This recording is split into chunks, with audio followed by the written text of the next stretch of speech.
G'day Ron and welcome back to That Stamp Guy. Wow, I've got some really interesting stamps today. But first of all, I'd like to give a little shout out to my friend Vicky and her husband Richard, who actually gave me these stamps to talk about today. So thanks very much, Ricky. Thanks very much, Vicky and Richard. Or if you want to combine them, we'll call them Ricky. Anyway, enough of the hilarities. So this stamp, well, let me give you a little bit of background first on about what the stamp was based upon. So on April the 25th, 1915, British, French, Australian and New Zealand forces launched a major sea and land offensive at the tip of the Gallipoli Peninsula. Basically this was in Turkey. Now this was during the First World War, obviously, and the aim was to open up a new theatre of war, and this was an alternative to the stalemate in France, and it was also to relieve pressure on the Russian forces by the Turks and provide a direct link with Russia through the Black Sea by gaining control of Istanbul and the Dardanelles. However, sadly, the Allied commanders who planned the offensive, there was a first munitions minister, his name was David Lloyd George. There was the first Lord of the Admiralty, who was actually, you should know, as Winston Churchill. Everyone should know Winston Churchill. And then there was General Kitchener and Admiral Carden. Now, unfortunately, they dramatically underestimated the resolve and the fighting spirit of the Turks. Dug into the hills overlooking the beachheads, the Turks, they put up a stiff resistance, and they were inspired by their leader, Ataturk, he was actually later the founder of the Turkish Republic and actually his first president. Now the Gallipoli campaign, it actually lasted 9 months and involved more than 1 million men. Now, by the time it was officially abandoned in 8th of January 1916, well, both sides had suffered horrendous casualties, sadly. New Zealand and Australian troops, well, they particularly had massive casualties, but actually the Turks suffered even worse. And over 33,000 Allied, which is the Australian, New Zealand troops, they unfortunately died, and 86,000 Turkish troops also died in the campaign. And well, New Zealand and Turkey have since created a relationship of goodwill, and as a further step, they initiated this joint stamp to issue and strengthen the bond between the two countries.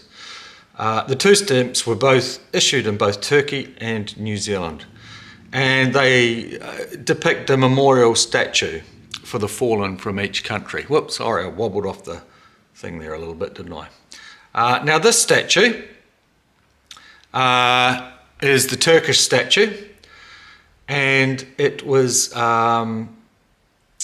depicts a wounded Anzac soldier, which is the Anzac stands for Australian New Zealand Army Corps, and basically the soldier's being carried to a first aid post by a Turkish soldier. And this was in the height of the battle in 1915. The actual statue was erected in Kanakal Graveyard on the Gallipoli Peninsula in 1995. And the statue, well, it's become a symbol of universal peace. And also, it also featured on the 125,000 TL Turkish stamp. I think it must be, is it lira? I'm not sure, don't quote me on that. I'm not sure what their currency is. So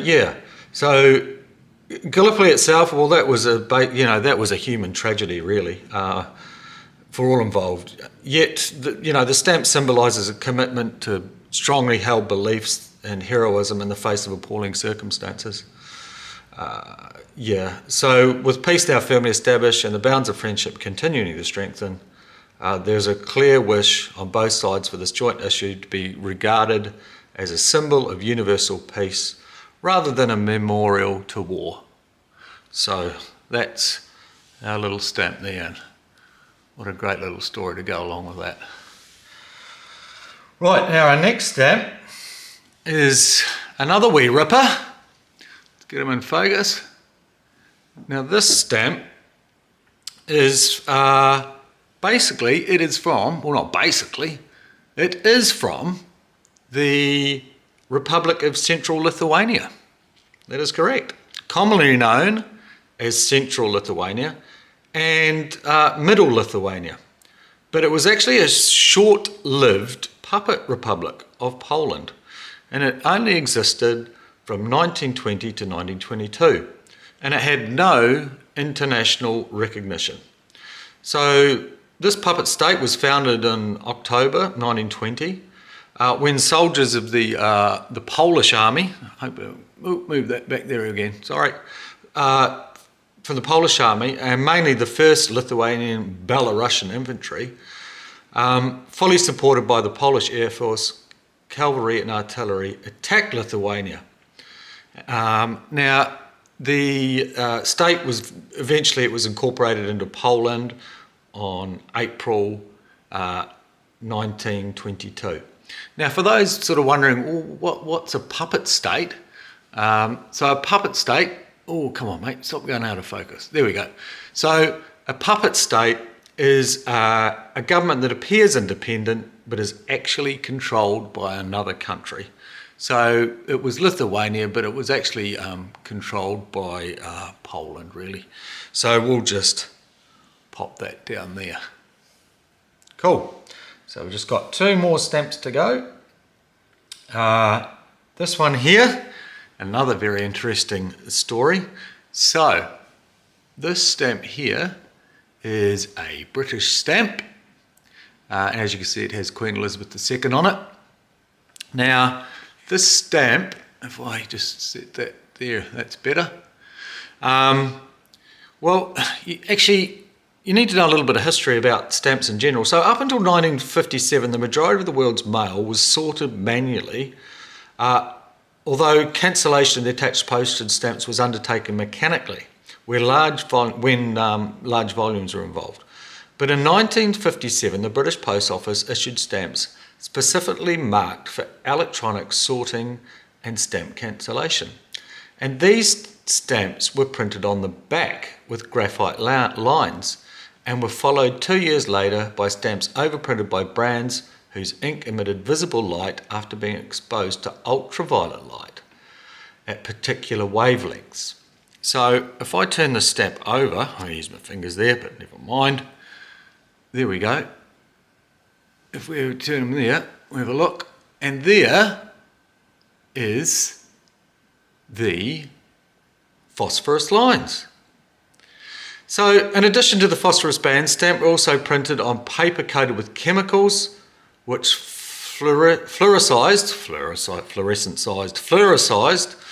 when exposed to ultraviolet light. The initial experiments were successful, and in 1965 Britain introduced and addressed coding and automated sorting, which required further refinement of the procedures developed. And today, the majority of the world's post offices used automatic sorting of one kind or another based on the principles, going out of focus, there we go, on the principles developed by the British Post Office. So there we go. All the sorting basically came from these guys here. If I just pop that down there, I'll pop them up there actually. Now, the last stamp of the day is this beauty here. Look at that. I'm going to pop him right down there straight away because he's too hard to actually handle by hand. Now, this stamp was issued in 1971 and it's to celebrate the moon landing in 1969. Fujairah, it's a Fujairah stamp, okay? And Fujairah was a small independent emirate on the coast of the Persian Gulf. And Fujairah is actually one of the 7 emirates that make up the United Arab Emirates. And it's the only emirate not to have a coastline along the Persian Gulf. In the 1960s and early 1970s, Fujairah issued many large and colourful stamps on popular topics such as space, sports and art. And this was at the time when very few postal administrators were issuing topical stamps. And this stamp here was actually once regarded as the largest stamp in the world. And it was in the Guinness Book of World Records. Yes, so once upon a time, it was the largest stamp in the world. But nowadays that has been surpassed by another stamp that maybe we'll talk about another day. Anyway, thanks for watching, and we'll see you again soon. And don't forget, if you like this video, to hit subscribe and that like button. Bye for now.